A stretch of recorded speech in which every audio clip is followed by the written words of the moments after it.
गुजरात विधानसभा चुनाव के लिए बीजेपी के उम्मीदवारों के नामों का आज होगा ऐलान। सुबह 10 बजे पार्टी करेगी पहली लिस्ट जारी। बीजेपी आज कर सकती है करीब 100 उम्मीदवारों के नामों का ऐलान। पहले फेज के चुनाव के सभी 89 सीटों की होगी घोषणा। बीजेपी की केंद्रीय चुनाव समिति की देर रात तक चली बैठक, सभी 182 सीटों के लिए उम्मीदवारों के नाम पर चर्चा। बीजेपी मुख्यालय में हुई सीईसी की बैठक में पीएम मोदी, अमित शाह, जेपी नड्डा सहित सीएम भूपेंद्र पटेल और गुजरात प्रदेश अध्यक्ष सीआर पाटिल ने की शिरकत। सूत्रों के मुताबिक हार्दिक पटेल, अल्पेश ठाकुर, नरेश पटेल, क्रिकेटर रविंद्र जडेजा की पत्नी रिवाबा जडेजा को मिल सकता है बीजेपी का टिकट। हार्दिक पटेल को विरम गांव सीट से मिल सकता है टिकट। मोरबी से कांतिलाल अमृतिया को बीजेपी का टिकट मिलने की संभावना। हाल ही में कांग्रेस से आए भागा भाई बड़ार और मोहन सिंह राठवा के परिवार के सदस्यों को भी टिकट मिलने की संभावना। सूत्रों के हवाले से खबर। बीजेपी के कई दिग्गजों के कट सकते हैं टिकट। 30 से 35 पूर्व विधायक और मंत्रियों के भी टिकट कटने की जताई जा रही है आशंका। बीजेपी की पहली लिस्ट जारी होने से पहले 7 बड़े नेताओं ने खुद को किया चुनाव से अलग। पूर्व सीएम विजय रूपानी और पूर्व डिप्टी सीएम नितिन पटेल ने चुनाव लड़ने से इनकार किया। बीजेपी के भूपेंद्र चुडासमा, सौरभ पटेल, प्रदीप सिंह जाडेजा भी चुनाव नहीं लड़ेंगे। पूर्व मंत्री कौशिक पटेल और आरसी फल्दू ने भी चुनाव की रेस से खुद को किया अलग। हिमाचल प्रदेश में चुनाव प्रचार का आज आखिरी दिन। 12 नवंबर को होगी 68 सीटों पर पहले फेज की वोटिंग। प्रियंका गांधी आज संभालेंगे हिमाचल में कांग्रेस के प्रचार की कमान। सिरमौर के सतौन में दोपहर 12:30 बजे करेंगी परिवर्तन प्रतिज्ञा रैली को संबोधित। प्रियंका गांधी शिमला में करेंगी चुनाव प्रचार, डोर टू डोर कैंपेन में हिस्सा लेंगी। यूपी के सीएम योगी आदित्यनाथ का आज हिमाचल में तूफानी दौरा। कुल्लू, मंडी और ऊना में 4 जनसभाओं को करेंगे संबोधित। सीएम योगी की पहली जनसभा सुबह 11:30 बजे कुल्लू के बंजारा में होगी और दूसरी जनसभा मंडी के बला में दोपहर 1 बजे। सीएम योगी दोपहर 1:55 पर मंडी के नाचन में करेंगे जनसभा को संबोधित और चौथी जनसभा ऊना के गगरेट में दोपहर 3:50 पर करेंगे। गृह मंत्री अमित शाह सुबह 11:45 बजे सुलह में जनसभा को संबोधित करेंगे। दोपहर 2 बजे पांवटा साहिब में रैली करेंगे। बीजेपी अध्यक्ष जेपी नड्डा भी आज हिमाचल में 3 रैलियां करेंगे। पहली जनसभा सुबह 11:20 पर फतेहपुर में करेंगे। जेपी नड्डा की दूसरी जनसभा दोपहर 1:20 पर घुमरावी में और तीसरी जनसभा दोपहर 3:15 बजे झुणुंदा में होगी। कांग्रेस नेता सचिन पायलट भी आज हिमाचल में करेंगे जोरदार प्रचार। कांगड़ा, कुल्लू और मंडी में 4 जनसभाओं को करेंगे संबोधित। हिमाचल प्रदेश में चुनाव से पहले सामने आया ओपिनियन पोल, बीजेपी की एक बार फिर सरकार बनने की संभावना। हिमाचल प्रदेश की 68 सीटों के चुनाव में बीजेपी को 38 से 43 सीट पर जीत मिलने का अनुमान। कांग्रेस को मिल सकती है 24 से 29 सीट। अन्य के खाते में 1 से 3 सीट आने की संभावना। बीजेपी को मिल सकता है 49% वोट, जबकि कांग्रेस को 42% वोट मिलने की संभावना। अन्य दलों को मिल सकते हैं 9% वोट। पीएम मोदी ने पत्र लिखकर हिमाचल के वोटरों से की अपील, चुनाव में ज्यादा से ज्यादा मतदान करें। हिमाचल प्रदेश में प्रधानमंत्री मोदी का धुआंधार प्रचार। चंबा और सुजानपुर में कांग्रेस पर जमकर प्रहार। कांगड़ा में बरसे पीएम मोदी, कहा कांग्रेस का मतलब अस्थिरता, घोटाले की गारंटी। हिमाचल प्रदेश में सरकार बदलने के रिवाज पर भी बोले पीएम मोदी। कहा कि सरकार बदलने से रुकेंगे विकास के कराव, फिर से अटकना, लटकना और भटकना होगा शुरू। कांगड़ा के चंबा में पीएम मोदी का रुका काफिला, एम्बुलेंस को रास्ता देने के लिए रोके पीएम। केंद्रीय मंत्री अनुराग ठाकुर ने मोदी की तारीफ की। कहा कि जब गरीब का बेटा पीएम बना तब 3 करोड़ 22 लाख लोगों को घर मिला। हिमाचल में बीजेपी पर भड़के मल्लिकार्जुन खड़गे, पूछा क्या सिर्फ 7 साल में कॉलेज, सड़क और बिजली आ गई। मल्लिकार्जुन खड़गे बोले 9000 प्रतिनिधियों ने मिलकर मुझे चुना। जेपी नड्डा का चुनाव कैसे हुआ किसी को पता नहीं। मल्लिकार्जुन खड़गे ने हिमाचल के मतदाताओं की तारीफ की है। कहा समझदार लोग बीजेपी के झांसे में नहीं आएंगे। शिमला में सीएम भूपेश बघेल का दावा, राजस्थान छत्तीसगढ़ की तरह हिमाचल में भी लागू होगी पुरानी पेंशन योजना। हिमाचल चुनाव को लेकर केंद्र सरकार का फैसला, सीएपीएफ के 67,000 जवानों की होगी तैनाती। दिल्ली की मंडोली जेल में कैद महाटक सुकेश चंद्रशेखर को हत्या का डर, अपनी और पत्नी की जान को खतरा बताया। सुकेश चंद्रशेखर ने दिल्ली के एलजी को लिखी चिट्ठी, देश के किसी दूसरे जेल में ट्रांसफर करने की अपील की। दिल्ली नगर निगम चुनाव के लिए आम आदमी पार्टी आज लॉन्च करेगी केजरीवाल की गारंटी। सीएम केजरीवाल करेंगे 10 गारंटी का ऐलान। कांग्रेस की भारत जोड़ो यात्रा का 64वां दिन। राहुल गांधी ने नांदेड़ के कापसी चौक से शुरू की पदयात्रा। राहुल गांधी आज नांदेड़ में जनसभा को संबोधित करेंगे। एनसीपी और शिवसेना के बड़े नेता होंगे सभा में शामिल। एनसीपी के नेता सुप्रिया सूले, जयंत पाटिल और जितेंद्र आह्वान होंगे यात्रा में शामिल। शिवसेना नेता आदित्य ठाकरे भी कर सकते हैं शिरकत। महाराष्ट्र में 15 विधानसभा और 6 लोकसभा इलाकों से गुजरेगी भारत जोड़ो यात्रा। राज्य में कुल 14 दिन तक चलेगी यात्रा। नांदेड़ में राहुल गांधी का बीजेपी पर तंज, भारत के किसानों और मजदूरों को समझने के लिए सड़क पर चलना होगा। सपा नेता आजम खान की विधानसभा सदस्यता रद्द पर आज होगी सुनवाई। सुप्रीम कोर्ट के आदेश के बाद रामपुर की विशेष अदालत सुनवाई करेगी। सुप्रीम कोर्ट से आजम खान को बुधवार को मिली बड़ी राहत, रामपुर में उपचुनाव करवाने की प्रक्रिया पर लगी रोक। सुप्रीम कोर्ट का चुनाव आयोग को निर्देश है रामपुर के एमपी एमएलए कोर्ट के फैसले के आधार पर ही 11 नवंबर या उनके बाद जारी करे चुनाव की अधिसूचना। शिवसेना नेता संजय राउत ऑर्डर रोड जेल से बाहर आए, करीब 100 दिन बाद राउत को मिली जमानत। मुंबई में संजय राउत के घर के बाहर उनके समर्थकों की भीड़ उमड़ी, जमकर आतिशबाजी हुई। जेल से बाहर आते ही बोले संजय राउत, कहा मुझे फंसाया गया, मुझे जो कहना है सब कह दिया। संजय राउत ने कहा कि मैंने ना कुछ गलत किया है और ना ही मेरी किसी से दुश्मनी है। बीजेपी से निलंबित एमएलए टी राजा सिंह को तेलंगाना हाईकोर्ट से मिली राहत, रैलियों न करने पर शर्त पर रिहा करने का आदेश। 2024 में बीजेपी सत्ता में नहीं लौटेगी, ममता बनर्जी ने दावा किया, कहा कि देश की राजनीति तेजी से बदल रही है। ममता बनर्जी ने कहा चुनाव आते ही बीजेपी सीएए के बारे में बात करने लगती है, बंगालियों की बांटने की कोशिश करती है। इंदौर में खालसा कॉलेज में कांग्रेस नेता कमलनाथ के जाने पर सिख समुदाय नाराज, सिख समुदाय के लोगों ने किया विरोध प्रदर्शन, खालसा कॉलेज जाकर किया शुद्धिकरण। कीर्तनकार मनप्रीत सिंह ने भरी सभा में जाहिर की अपनी नाराजगी, कमलनाथ को बुलाने पर नाराज सिख समुदाय ने गुरु सिंह सभा पर उठाए सवाल। विवाद बढ़ने पर कर्नाटक कांग्रेस नेता सतीश जारकिहोली ने बयान वापस लिया, सीएम मुंबई को पत्र लिखकर माफी मांगी। कर्नाटक के बेलगावी में कांग्रेस नेता सतीश जारकिहोली के खिलाफ बीजेपी का प्रदर्शन, जारकिहोली ने हिंदू शब्द पर की थी टिप्पणी। अपने बेटे के बचाव में उतरे पूर्व सीएम रमन सिंह, कहा कि सीएम बघेल को बिना तथ्यों और सबूतों के आरोप पर नहीं लगाना चाहिए। रमन सिंह ने कहा भूपेश बघेल सीएम पद के लिए फिट नहीं, उन्हें इस्तीफा देना चाहिए। गुजरात में कांग्रेस को एक और झटका, तलाला सीट से विधायक भागा बराड़ का इस्तीफा। आम आदमी पार्टी ने गुजरात चुनाव के लिए 20 स्टार प्रचारकों की लिस्ट जारी की, सीएम केजरीवाल और मनीष सिसोदिया के नाम शामिल। पंजाब के सीएम भगवंत मान, सांसद राघव चड्ढा और हरभजन सिंह भी करेंगे गुजरात में चुनाव प्रचार। सूरत के कतारगाम सीट से चुनाव लड़ेंगे आम आदमी पार्टी गुजरात चीफ गोपाल इटालिया, करंज सीट से मैदान में प्रदेश महामंत्री मनोज सोरठिया। मैनपुरी और खतौली से उपचुनाव लड़ेगी सुहेल देव, भारतीय समाज पार्टी 2022 में सपा के साथ किया था गठबंधन। यूपी में सपा और आरएलडी साथ मिलकर लड़ेगी उपचुनाव, मैनपुरी लोकसभा और रामपुर विधानसभा सीट पर होना है उपचुनाव। आंध्र प्रदेश के अनंतपुर में टीडीपी के 2 गुटों में मारपीट, दोनों पक्ष के लोगों ने एक दूसरे पर जमकर लात घूंसे चलाए। मंडल कन्वेनर के चुनाव के दौरान हुआ हंगामा, दोनों तरफ से एक दूसरे पर खूब चली कुर्सियां। गुरुग्राम में गौ तस्करों का पीछा करने गई लाख तस्वीर आई सामने, पीछा कर रहे गौ रक्षकों पर फेंकी गई गाय। गाय फेंकते वक्त पलटी तस्करों की गाड़ी, 3 तस्कर हुए घायल, एक की हालत गंभीर। पुलिस ने तीनों तस्करों को हिरासत में लिया, घायल तस्करों को अस्पताल भेजा गया। तस्करों ने सड़क पर फेंकी थी 4 गाय, घायल गाय को झज्जर की गौशाला अस्पताल में भिजवाया गया। दिल्ली में 40 साल के एक शख्स की हत्या, संजीवन पार्क में मिली शख्स की डेड बॉडी। पुलिस ने शख्स के आरोपी दोस्त को किया गिरफ्तार, कर रही है पूछताछ। वारदात से पहले दोनों पार्क के अंदर शराब पीने गए थे। पुलिस के मुताबिक पैसे के लेन देन को लेकर हत्या की आशंका, मामले की जांच की जा रही है। गाजियाबाद में 2.5 साल के बच्चे का अपहरण, 20 लाख की मांगी फिरौती, पुलिस ने कॉम्बिंग ऑपरेशन करते हुए बच्चे को बरामद किया। पुलिस सीसीटीवी के आधार पर बदमाशों तक पहुंची, पुलिस को देखकर अपहरणकर्ताओं ने फायरिंग की, पुलिस की जवाबी एक्शन में एक बदमाश को गोली लगी। पुलिस ने किडनैपिंग में शामिल दोनों बदमाशों को किया गिरफ्तार, बच्चे के परिवार का पड़ोसी था अपहरण का मास्टरमाइंड। बच्चे को बरामद कर पुलिस ने परिवार को सौंपा, परिवार में छाई खुशी, बच्चे के माँ बाप भी पुलिस को धन्यवाद देते नजर आए। यूपी के कानपुर में पुलिस ने मानव तस्करी गैंग का भांडाफोड़ किया, गिरोह के 2 लोग गिरफ्तार। कानपुर से एक दिव्यांग को दिल्ली ले जाकर बेचने का मामला सामने आया, दिल्ली में शख्स उससे मंगवाता था भीख। पीड़ित ने दिल्ली से कानपुर जाकर दर्ज कराया मामला, पुलिस ने मामले को लेकर बनाई टीम, गिरोह के फरार लोगों को जल्द गिरफ्तार करने की करेगी कोशिश। पुलिस के मुताबिक गिरोह के लोग दिव्यांग लोगों को बनाते थे निशाना, पैसे का लालच देकर करते थे सौदा। यूपी के अलीगढ़ में नाबालिग रेप पीड़िता ने किया सुसाइड, चचेरे भाई पर रेप का आरोप लगाया और पुलिस ने आरोपी को गिरफ्तार कर जेल भेज दिया है। एमपी के ग्वालियर में पुलिस और अपराधियों के बीच मुठभेड़, पुलिस ने 60,000 के इनामी अपराधी डोडा गुज्जर को गिरफ्तार किया। एनकाउंटर में अपराधी के पैर में लगी गोली, पुलिस ने अस्पताल में किया भर्ती, मुठभेड़ के दौरान 3 अपराधी भागने की कामयाब रहे। यूपी के नोएडा में एक लड़की का वीडियो वायरल हुआ, वीडियो में लड़की चलती कार के बोनट पर बैठी नजर आ रही है। पुलिस ने वीडियो देख लिया एक्शन, तुरंत कार्रवाई करते हुए गाड़ी को किया सीज, महिला के खिलाफ भी की गई कार्रवाई।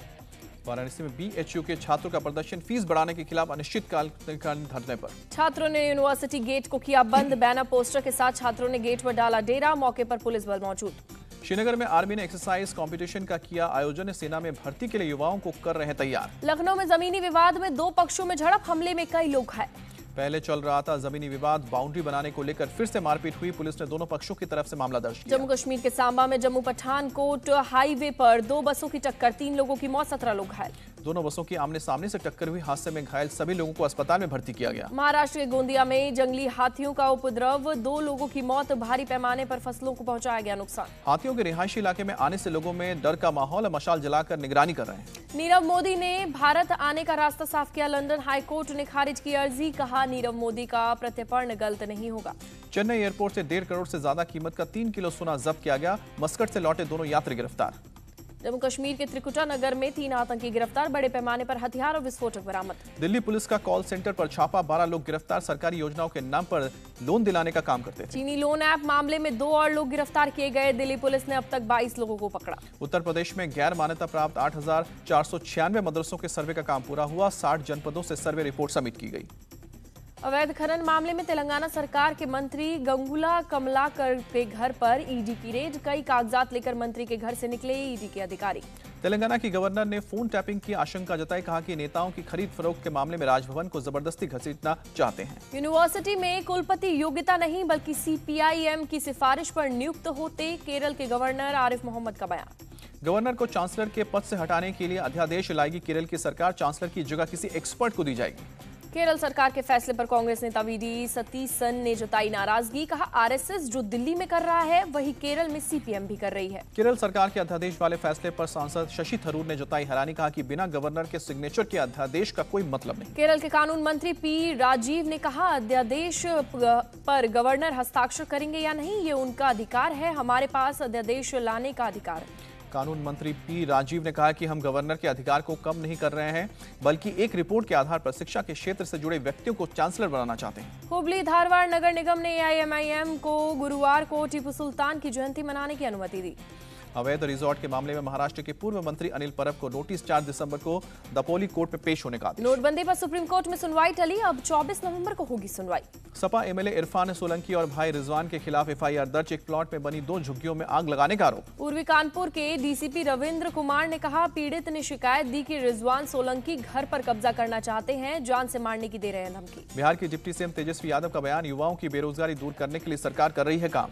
बंगाल बीजेपी चीफ सुकांता मजूमदार का बयान, सीएए को पूरे देश में किया जाएगा लागू। छत्तीसगढ़ के राजनांदगांव में बौद्ध सम्मेलन में देवी देवताओं को नहीं मानने की शपथ दिलाई गई, महापौर हेमा देशमुख भी मौजूद रही। महापौर हेमा देशमुख ने दी सफाई, कहा शपथ कार्यक्रम की नहीं थी जानकारी। यूपी के मुरादाबाद में वायु प्रदूषण खतरनाक स्तर पर पहुंचा, कई इलाकों में लो विजिबिलिटी, दिन में गाड़ियों के लाइट जलाकर चल रहे हैं। पंजाब के पटियाला में धड़ल्ले से जलाई जा रही है पराली, किसानों का आरोप सरकार से नहीं मिल रही कोई मदद। हिमाचल प्रदेश के कुल्लू में सीजन की पहली बर्फबारी हुई, लगातार बर्फबारी से चारों तरफ बिछी बर्फ की चादर। रोहतांग और लाहौल स्पीति में बर्फबारी से पर्यटकों में खुशी का माहौल, बर्फबारी का टूरिस्ट उठा रहे हैं मजा। यूक्रेन के सामने बैकफुट पर आया रूस, खेरसों से सेना को पीछे हटाने का आदेश। रूसी सेना के मुताबिक रक्षा मंत्री ने दिया निर्देश, नीपर नदी के पश्चिमी किनारे से हटकर पूर्वी हिस्से पर मोर्चा संभालने सेना। हॉलीवुड स्टार शॉन पेन ने कीव की यूक्रेन की राष्ट्रपति जेलेंस्की से मुलाकात, यूक्रेन के समर्थन में सौंपा अपना ऑस्कर अवार्ड। जेलेंस्की ने सीन पेन पर जताया आभार, यूक्रेन को समर्थन देने के लिए ऑर्डर ऑफ मेरिट से किया सीन पेन को सम्मानित। विदेश मंत्री एस जयशंकर की रूस यात्रा के बाद बोला, अमेरिका युद्ध को लेकर रूस को सुनना चाहिए भारत जैसे देशों की राय। पाकिस्तान के पूर्व पीएम इमरान खान की चेतावनी, उनकी हत्या की कोशिश में शामिल सेना के दूसरे अधिकारी के नाम का करेंगे खुलासा। इमरान खान का दावा, दूसरा अधिकारी 3 नवंबर को दोपहर 12 बजे से शाम को 5 बजे तक मेजर जनरल फैसल के साथ साजिश को अंजाम दिए जाने की निगरानी कर रहा। पाकिस्तान में आज से फिर सड़क पर उतरेंगे इमरान समर्थक, वजीराबाद से लॉन्ग मार्च की करेंगे शुरुआत। लॉन्ग मार्च के रावलपिंडी पहुंचने पर शामिल होंगे इमरान खान, 10 से लेकर 14 दिन में रावलपिंडी पहुंचेगा तहरीक इंसाफ का लॉन्ग मार्च। बाढ़ से तबाही के लिए पाकिस्तान को मुआवजा दे दुनिया, मिस्र में चल रहे पर्यावरण सम्मेलन के पाकिस्तान के विदेश मंत्री बिलावल भुट्टो की मांग। ब्रिटेन के किंग चार्ल्स III और उनकी पत्नी कैमिला पर अंडे से हमला हुआ, यॉर्कशायर में एक समारोह के दौरान फेंके गए 3 अंडे। पुलिस के अंडा फेंकने वाले शख्स को हिरासत में लिया, लोगों ने गॉड सेव द किंग के नारे लगाए। किंग चार्ल्स III ने यॉर्क मिनिस्टर में क्वीन एलिजाबेथ द्वितीय की प्रतिमा का अनावरण किया, बच्चों से मिले किंग चार्ल्स। ग्रीस में सड़कों पर उतरे सरकारी और प्राइवेट सेक्टर के कर्मचारी, महंगाई के खिलाफ किया प्रदर्शन। एथेंस में प्रदर्शनकारियों और पुलिस के बीच हुई झड़प, प्रदर्शनकारियों ने किया पथराव, पुलिस ने दागे आंसू गैस के गोले। अमेरिका के फ्लोरिडा में ट्रॉपिकल तूफान निकोल के टकराने की आशंका, प्रशासन ने किया इमरजेंसी का ऐलान। फ्लोरिडा और बहामस में एयरपोर्ट और स्कूलों को बंद किया गया, कई इलाकों से लोगों को निकाला गया। ताइवान के साथ तनाव के बीच शी जिनपिंग ने चीन की सेना को युद्ध की तैयारी करने का आदेश दिया। अमेरिका में भारतीय मूल की अरुणा मिलर को मिला अहम पद, मैरीलैंड में लेफ्टिनेंट गवर्नर का पद संभालने वाली पहली अप्रवासी बनी। तनाव के बीच नॉर्थ कोरिया ने फिर से दागी मिसाइल, पूर्वी समुद्र की ओर एक बैलिस्टिक मिसाइल दागने का किया दावा।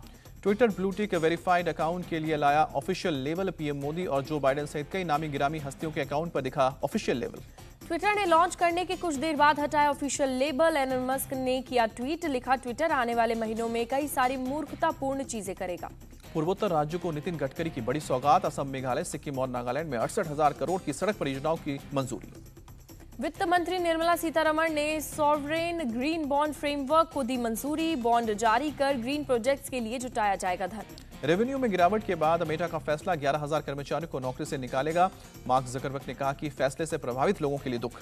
अब रुपये में हो सकेगा international trade settlement. Foreign trade policy के तहत केंद्र सरकार ने दी मंजूरी। T20 विश्व कप का दूसरा सेमीफाइनल मुकाबला आज एडिलेड में दोपहर 1:30 बजे शुरू होगा। मैच भारत और इंग्लैंड टीम की टीम में फाइनल में जगह बनाने के इरादे से मैदान में उतरेंगे। सेमीफाइनल से पहले टीम इंडिया ने की जमकर प्रैक्टिस। नेट्स में विराट कोहली ने लगाए शानदार शॉट्स। सेमीफाइनल के मुकाबले में पहले इंग्लैंड के खिलाड़ियों ने की प्रैक्टिस। नेट्स पर जमकर पसीना बहाया। एडिलेड के मैदान में भारत का रिकॉर्ड शानदार। टीम इंडिया अब तक कोई T20 मैच नहीं हारी। ऑस्ट्रेलिया में जमकर रन बनाते हैं विराट। T20 वर्ल्ड कप के नॉकआउट मैचों में रिकॉर्ड और सभी शानदार। नेट्स में प्रैक्टिस के दौरान चोटिल हुए विराट। चंद मिनट के लिए हुए बाहर, लौटे तो लगाए लंबे स्ट्रोक्स। टीम इंडिया के कैप्टन रोहित शर्मा बोले, एडिलेड में लेंथ के साथ एडजस्ट करना बड़ी चुनौती होगी। रोहित शर्मा ने की सूर्य कुमार यादव की तारीफ। कहा वो बड़े मैदान के खिलाड़ी हैं। न्यूजीलैंड को 7 विकेट से हराकर T20 वर्ल्ड कप के फाइनल में पहुंचा पाकिस्तान। 153 रनों का लक्ष्य था। पाकिस्तान के सलामी बल्लेबाजों ने खेली शानदार पारी। मोहम्मद रिजवान ने 57 और बाबर आजम ने 53 रन बनाए। सेमीफाइनल में पाकिस्तान से मिली हार पर बोले न्यूजीलैंड के कैप्टन विलियमसन, इस हार को भुला पाना मुश्किल। 23 दिसंबर को होगी IPL नीलामी। कोच्चि में होगा आयोजन। T20 रैंकिंग में टॉप 10 से बाहर हुए विराट कोहली। सूर्य कुमार यादव नंबर 1 पर बरकरार। T20 बॉलिंग रैंकिंग में श्रीलंका के वानिंदु हसरंगा बने दुनिया के नंबर 1 गेंदबाज। टॉप 5 में भारत का कोई बॉलर नहीं। भारत अगले साल महिला विश्व बॉक्सिंग चैंपियनशिप की मेजबानी करेगा। बॉक्सिंग फेडरेशन ऑफ इंडिया का ऐलान। भारतीय मुक्केबाज निखत जरीन ने शुरू की पेरिस ओलंपिक की तैयारी। देश के लिए जीतना चाहती हैं गोल्ड। एशिया मुक्केबाजी चैंपियनशिप के फाइनल में पहुंची लवलीना और अल्फिया। सेमीफाइनल में दक्षिण कोरिया के मुक्केबाज को शिकस्त दी। Goalkeeper Savita Punia nations cup में होंगी भारतीय हॉकी टीम की कप्तान। दीप ग्रेस एक्का को मिला उप कप्तान की जिम्मेदारी। अर्जेंटीना के मिडफील्डर लो सलसो को लगी चोट। फीफा विश्व कप से बाहर। मुंबई में फिल्म ऊंचाई की स्पेशल स्क्रीनिंग। अक्षय कुमार, सलमान खान, माधुरी दीक्षित, काजोल, रानी मुखर्जी सहित सितारों की उमड़ी भीड़। अनुपम खेर ने किया फिल्म ऊंचाई की स्पेशल स्क्रीनिंग का आयोजन। कंगना रनावत, विवेक अग्निहोत्री, शक्ति कपूर, अभिषेक बच्चन भी आए। अदा शर्मा की फिल्म द केरल स्टोरी का टीजर रिलीज होते ही उठा विवाद। अब केरल कांग्रेस ने की फिल्म को बैन करने की मांग। द केरल स्टोरी में दिखाई गई है 32,000 लड़कियों को धर्म बदलाकर आतंकी बनाने की कहानी। राज्य को बदनाम करने का आरोप लगाया जा रहा है। राखी सावंत के खिलाफ FIR दर्ज। शर्लिन चोपड़ा ने गलत भाषा और अश्लील वीडियो दिखाने का लगाया आरोप। रणवीर कपूर और सोनम कपूर की डेब्यू फिल्म सावरिया के 15 साल पूरे होने के बाद टीम ने जश्न मनाया। सलमान खान ने world champion boxer Nikhat Zareen के साथ किया डांस। निखत ने वीडियो पोस्ट करके कहा, इंतजार खत्म हुआ। मधुर भंडारकर की फिल्म इंडिया लॉकडाउन का टीजर आउट। फिल्म में दिखी लॉकडाउन की दर्दनाक कहानियां। शाहजहांपुर में ट्रांसफार्मर में हुआ जबरदस्त धमाका। काफी ऊंचाई तक उठी आग की लपटें। देर तक निकलता रहा धुआं। अमेरिका के वॉशिंगटन में शोरूम से 14 लाख का बैग चोरी कर भाग रहा था चोर। कांच की खिड़की से टकराकर गिरा धड़ाम। पुलिस ने किया गिरफ्तार। जबलपुर में सिद्धेश्वरी मंदिर की दान पेटी चोरी कर ले गए चोर। घटना CCTV में कैद। आरोपी की तलाश में जुटी पुलिस। बेटी के टेनिस मैच के लिए पाकिस्तान पहुंचे भारतीय परिवार का गर्मजोशी से स्वागत किया गया। अजनबी शख्स ने बड़े प्यार से खिलाई बिरयानी। वीडियो में मजाक करते भी आया नजर। क्रिकेट में हेलीकॉप्टर शॉट लगाने वाले महेंद्र सिंह धोनी रांची में टेनिस खेलते आए नजर। डबल्स मुकाबले में माही ने जोड़ीदार के साथ मिलकर दर्ज की जीत। T20 वर्ल्ड कप के सेमीफाइनल में पाकिस्तान की जीत का पूर्व क्रिकेटर्स ने मनाया जश्न। शोएब मलिक और वकार यूनिस लाइव शो में भांगड़ा करने लगे। अमिताभ बच्चन ने टीम इंडिया की जीत पर लिखी कविता। ए नीली जर्सी वालों, फिर से तिरंगा लहरा दो। 2007 की खुशी लौटा दो। शिल्पा शेट्टी ने सूर्य नमस्कार कर की अपनी फिटनेस रूटीन को फिर से शुरुआत की। चोटिल होने के चलते पिछले 3 महीने से नहीं कर पा रही थी वर्कआउट। इंडिया टीवी हर वक्त हर जगह डाउनलोड करने के लिए सर्च करें India TV news Google play store या ऐप स्टोर पर।